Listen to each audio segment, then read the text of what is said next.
Hola a todos, ¿qué tal estáis? Espero que bien, y si es así, me alegro. Bueno amigos, hace mucho tiempo que no subo un top con Locuendo, y recuerdo que el último iba de grandes misterios de la historia, pero que aún no está terminada y a ver si la termino de una buena vez, pues aún quedan muchos misterios que conocer y meter en ese top.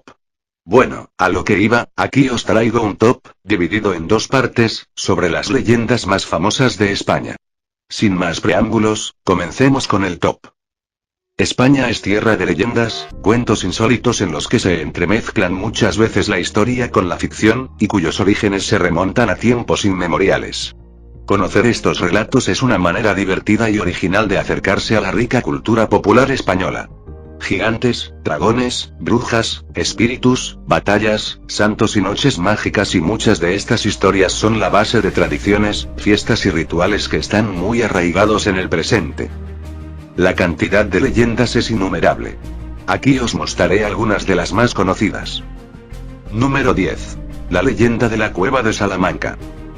Cuenta la leyenda que en este espacio Satanás, bajo la apariencia de sacristán, impartía doctrinas de ciencias ocultas, adivinación, astrología y magia a 7 alumnos durante 7 años, tras de los cuales, uno de ellos, debía quedar de por vida en la cueva a su servicio. El alumno más célebre habría sido el Marqués de Villena. El origen de esta leyenda está en las clases que en la sacristía impartía el párroco de la iglesia. Se llamaba Clemente Potosí, y llegó a ser identificado con el diablo. Este daba lecciones de astrología, geomancia, hidromancia, piromancia y quiromancia. El objetivo era aprender técnicas adivinatorias. Los alumnos que acudían a las clases no revelaban qué era lo que aprendían, y este hermetismo fomentó la leyenda. Según la leyenda, el número de alumnos era siempre 7, número con implicaciones místicas. Los alumnos debían pagar por las clases recibidas. El método era peculiar, se sorteaba qué alumno debía pagar por todos. Si al que le tocaba no podía pagar, debía permanecer encerrado en la cueva. Un año quien perdió el sorteo y debía pagar las clases a todos sus compañeros fue el Marqués de Villena, Enrique de Aragón. Este se encontraba en la ciudad como estudiante en la universidad. Cuando tuvo que pagar, se encontró en la situación de no tener dinero para pagar, por lo que fue encerrado en la cueva. El joven Enrique no se resignó a su destino e ideó un plan para poder escapar. Para ello se ocultó en el interior de una tinaja, la cual estaba tapada de diversos objetos que se habían ido acumulando. Al ocultarse en la tinaja, procuró que los objetos quedaran tal y como estaban para no ser descubierto. Cuando el maestro regresó a la sacristía y se la encontró vacía, marchó rápidamente dejando la puerta abierta. La situación fue aprovechada por el futuro marqués para escapar a la iglesia, donde se ocultó. En el interior de la iglesia permaneció oculto toda la noche hasta que cuando se abrieron sus puertas y pudo escapar del recinto. En 1580 la iglesia fue derribada, de la cueva se perdió la mitad, la cual fue usada como carbonería o depósito de desperdicios, hasta su rehabilitación a mediados del siglo XX. Número 9. La leyenda del Palacio de Linares. Existen muchos lugares en España de los que hablar, pero si uno sobresale sobre la mayoría por su leyenda es el Palacio del Marqués de Linares de Madrid. Ubicado en el centro de la ciudad con la estatua de la Cibeles en su puerta, esconde una de las leyendas de amor más tristes y misteriosas que podemos conocer. Es el momento de hablar de este palacio que todos podéis visitar e imaginar entre sus paredes sobre la historia que se esconde. Una leyenda de amor prohibido en donde la línea de la realidad y la ficción se sobrepasan con tanta facilidad que nunca podremos desentrañar en realidad la maraña de la historia real y la leyenda, pero precisamente tal vez sea esto lo que le confiere un halo de misterio.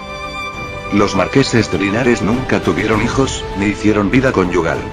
El motivo de esta separación aún se desconoce. ¿Esconde el Palacio de Linares un secreto familiar oculto durante siglos? En el Palacio de Linares hay fantasmas. En mayo de 1990, Televisión Española daba a conocer unas estremecedoras psicofonías captadas en el Palacio de Linares de Madrid por una desconocida doctora llamada Carmen Sánchez de Castro. En ellas podía apreciarse nítidamente la voz quejumbrosa de una niña que decía: "Mamá, mamá y yo no tengo mamá". Una mujer se lamentaba: "Mi hija Raimunda y nunca oí decir mamá". Otra psicofonía recogía una voz masculina que exclamaba: "Fuera y no, aquí no". Desde entonces, el Palacio de Linares se convirtió en el blanco de especulaciones sobre una supuesta tragedia familiar ocurrida en el seno de la familia Linares. El hecho de que la policía desenmascarara a la supuesta doctora y psicóloga, una delincuente sobre la que pendía una orden de búsqueda y captura desde hacía 10 años, no frenó la avalancha de parapsicólogos, investigadores y curiosos que invadieron el edificio en busca de la respuesta al misterio. ¿Fueron los marqueses de Linares hermanos? ¿Asesinaron y emparedaron a su propia hija en el palacio familiar? El primer marqués de Linares, José de Murga, adquirió en 1872 diversos solares que eran propiedad del Ayuntamiento de Madrid para construir sobre una superficie total de 3.064 metros cuadrados lo que más tarde sería conocido como el Palacio de Linares. El primer plano del edificio data de 1872, pero hasta el 1900 no se inaugura. Es entonces cuando cobra mayor intensidad la triste leyenda de sus primeros moradores. La turbulenta leyenda de un amor imposible que acompaña desde siempre a los primeros habitantes que hace un siglo residieron entre los muros del palacio, se une a la sorprendente serie de sucesos inexplicables que un grupo de investigadores aseguró haber vivido en el interior del palacio. Las voces fantasmagóricas comenzaron a escucharse mientras un grupo de estudiosos buceaban en la historia de los antiguos propietarios del palacio, sobre los que desde antiguo había recaído la sombra de un pasado incestuoso.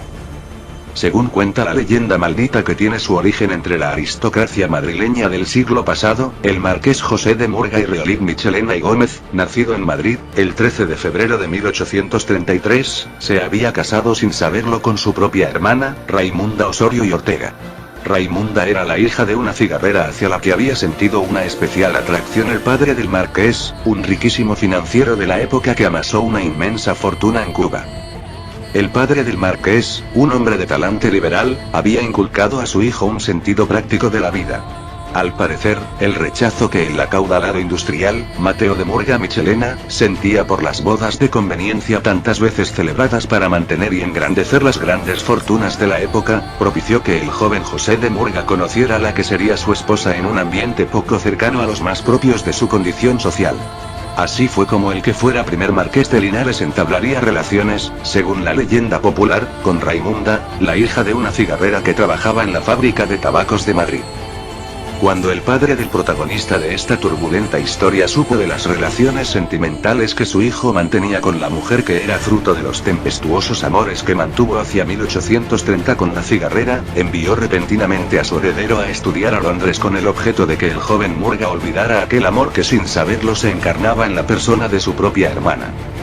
Al cabo de un tiempo, José de Murga regresó de Londres y llevó a cabo su firme propósito de contraer matrimonio con su enamorada Raimunda. Ya había fallecido su padre y el matrimonio se celebró, dice la leyenda, sin que los cónyuges supieran su relación de parentesco, aunque algunos investigadores aseguran que ambos conocían el secreto que el padre del marqués al morir se llevó consigo a su tumba, según mantienen otros estudiosos. Se rumorea sobre una bula papal que permitía a los hermanos vivir juntos siempre y cuando no tuvieran vínculo conyugal, pero este documento de existir está a buen recaudo y no ha visto la luz y las autoridades eclesiásticas dicen desconocer su existencia, aunque personalmente creo que si existe tampoco dejarían que viera la luz. Sea como fuere, la historia popular sitúa al primer marqués de Linares y primer vizconde de Llantero, títulos que le concede el rey Amadeo de Saboya el 11 de febrero de 1873, por los actos benéficos que había ejercido, felizmente casado frente a su escritorio cuando tuvo conocimiento de la estremecedora verdad relacionada a su unión matrimonial. Se dice que José de Murga, además de noble, senador del reino por la provincia de Segovia y poseedor de una inmensa fortuna heredada de su padre y hermanos, encontró una carta que su padre en vida no llegó a enviarle en la que relataba la incestuosa relación de consanguinidad con su esposa. Tras conocer con estupefacción su escandalosa situación, los cónyuges a los que supuestamente el Papa León XIII les concedió una bula de castigo nubi permitiéndoles así convivir bajo el mismo techo en castidad, vivieron con amargura hasta el final de sus días.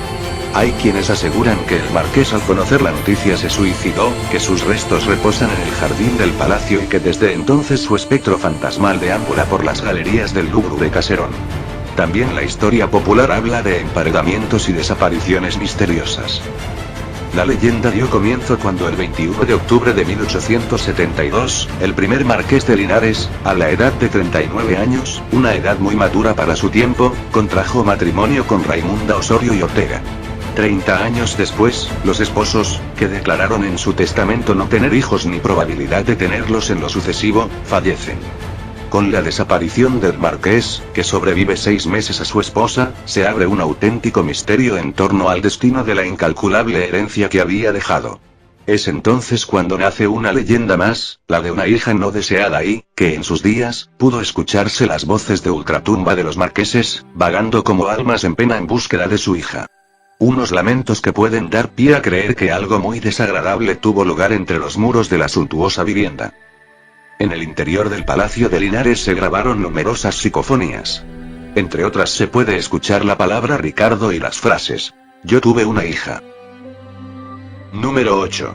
Leyendas de la noche de San Juan. ¿Leyendas para una noche? Existen numerosas historias vinculadas a hechos sobrenaturales en la noche de San Juan.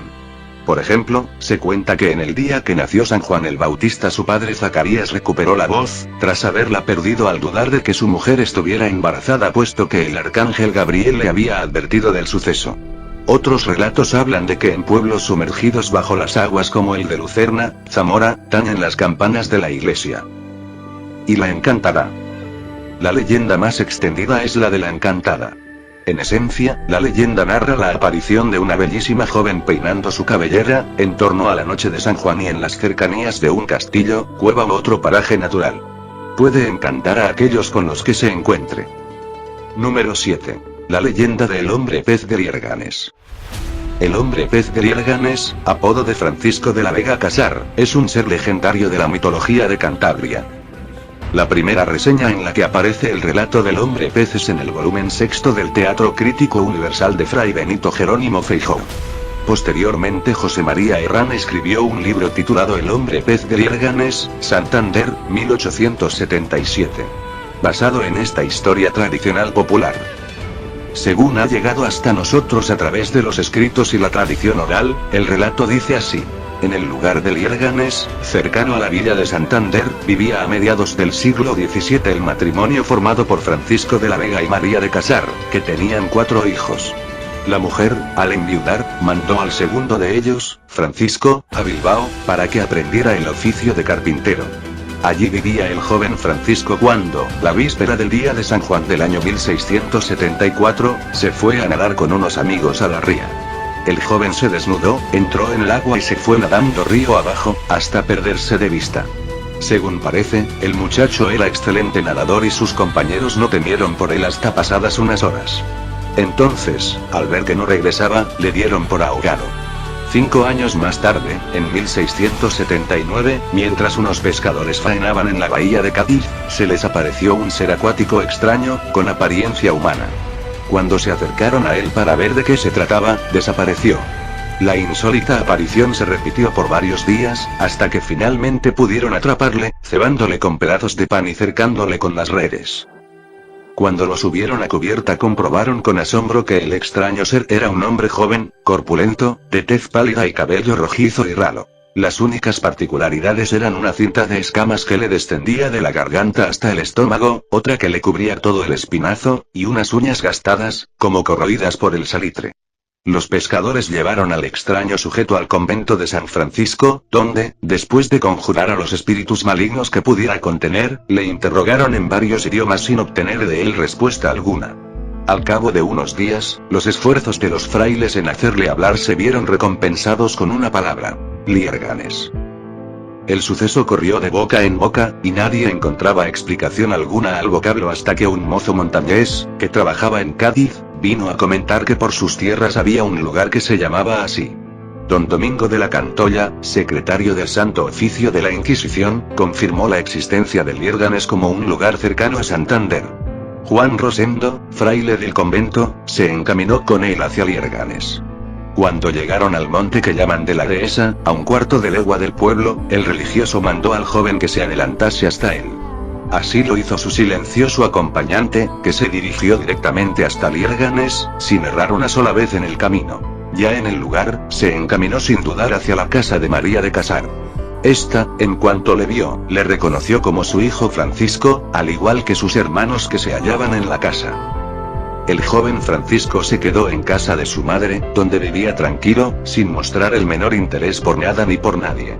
Siempre iba descalzo, y si no le daban ropa no se vestía y andaba desnudo con absoluta indiferencia. No hablaba. Solo de vez en cuando pronunciaba las palabras tabaco, pan y vino, pero sin relación directa con el deseo de fumar o comer. Cuando comía lo hacía con avidez, para luego pasarse 4 o 5 días sin probar bocado. Era dócil y servicial. Si se le mandaba algún recado lo cumplía con puntualidad, pero jamás mostraba entusiasmo por nada. Por todo ello se le tuvo por loco hasta que un buen día, al cabo de 9 años, desapareció de nuevo en el mar sin que se supiera nunca más de él. Número 6. La leyenda de la mariposa. En una aldea asturiana, vivió, hace mucho tiempo, un rico labrador, viudo desde hacía años, que tenía 2 hijas, pero para quien solo contaba una, Inés, que nunca se atrevió a contradecir a su padre en nada, y se casó con el novio que éste le había designado. No pasó lo mismo con Clara, su otra hija, que a la hora de contraer matrimonio, eligió con el corazón, y provocó tanta ira en su padre, que la desheredó y le prohibió acercarse a la casa donde había nacido. Clara y su esposo vivían pasando mucha necesidad, y aunque Inés deseaba ayudar a su hermana, el temor a su padre le impedía hacer nada. Cuando el labrador murió, Inés intentó de nuevo favorecer a Clara de alguna manera, pero esta vez, fue su marido quien le prohibió hacerlo. Se desesperaba viendo la pobreza de su hermana, pero no veía modo de remediarlo. El día que se celebraba la misa por el alma de su difunto padre, rogó Inés con toda su alma para que Dios le permitiera encontrar el modo de favorecer a Clara, y en eso estaba cuando de pronto sintió un gran peso sobre su cabeza. Levantó la mano y una mariposa se elevó en el aire. No pudo creer que fuera el pequeño insecto el que provocaba aquella sensación hasta que el fenómeno se repitió varias veces. Al acabar la misa, le contó a su marido lo que le había pasado, pero este no le hizo el menor caso. Sin embargo, a los pocos pasos, fue el marido quien levantaba la mano hacia su cabeza por el gran peso que sentía sobre ella y quien veía elevarse una mariposa ante sus ojos. La mariposa estaba constantemente presionando la cabeza de uno u otro de los esposos, hasta que Inés insistió tanto en que era una señal que se les enviaba para que ayudaran a Clara, que su marido accedió a repartir la cuantiosa herencia de su suegro, con sus cuñados. Así se hizo, y ya restablecidos cariñosamente los lazos entre las dos familias, vieron una mariposa revolotear alegremente ante ellos y luego volar alto, muy alto. Bueno amigos, aquí concluye la primera parte de este top, y pronto tendréis la segunda. Como ya sabéis, si os ha gustado el vídeo, comentad, suscribíos al canal, dadle al like y compartirlo con vuestros amigos en las redes sociales. Os mando un abrazo a todos y un besaco a todas XD.